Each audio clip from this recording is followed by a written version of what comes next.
ito na, no? Ito yung ginagawa natin na pins matting art ng pins concrete post natin, no, na 8 feet. So ito po ay order ni Kuya Wilson Wilcom.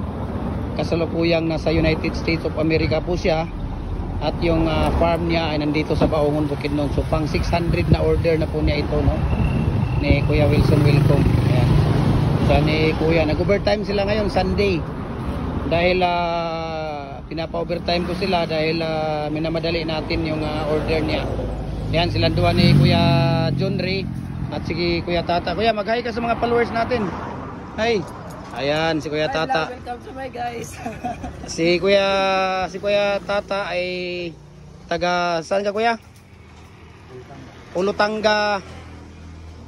Sabanga, Sibugay. Ikaw, Kuya John Ray? Iligan City. Ha? Iligan City. Ayan, Iligan City. So, ito po, no? Tingnan natin.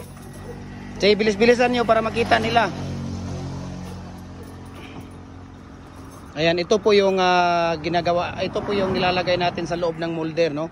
Sa loob ng ating pins concrete post. Ayan, no, kung makikita ninyo, ayan, no, yung mga pins concrete post natin, ayan. Diba, kung makikita ninyo. So, ang gamit natin na bakal dito, 8mm at saka yung gamit natin na tie wire ay number 16.